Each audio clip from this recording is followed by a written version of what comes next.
সেই যখন সুস্থ করে ঠাকুর ঘরে বসার দরকার নেই, সেই সময় আমাদের রাখতে নেই। স্নান করে হেঁটে হেঁটে সেই বীজ মন্ত্রটা আপনারা স্মরণ করবেন, নাম করবেন। সায়নে যখন যাবেন নিদ্রায় গিয়ে বিছানার সাথে সাথে কৃষ্ণ নাম করবেন 15 থেকে 20 মিনিট। দেখবেন কি হবে, যে সুরসটা নিয়ে এসেছিলাম আমরা, সেই সুরস মেলা দিয়ে আমরা কুরসকে কলসে কালি করছি, সেই কলসে আবার সেই সুর উঠে পরিপূর্ণ হয়ে যাবে। কে গো সবাই হাত করে বলেন যে রাখবেন তো এই সেই ওদের কথা।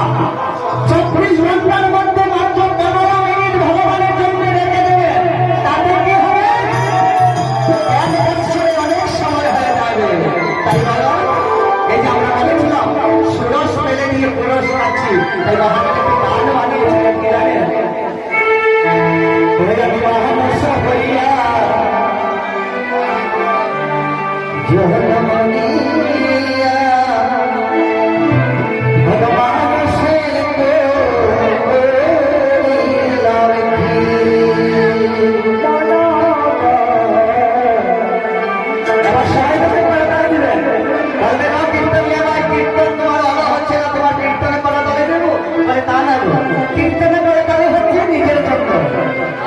আমাদের মনে একটি চঞ্চল পাখি আছে, এখানে বসেছে, আপনি দেখে চিন্তা করছেন, এখানে বসেছে স্কুল থেকে চলে আসবে, রেডি হয়ে যাচ্ছে, কীর্তনটা ভালো লাগছে, প্রসাদ গ্রহণ হবে, প্রসাদটা খেয়ে চলে যেতে হবে, আমার পুত্র কন্যা ঘরে আসবে, কেউ আমার সামনে আসবে, কেউ ভাবে আমার ব্যবসায়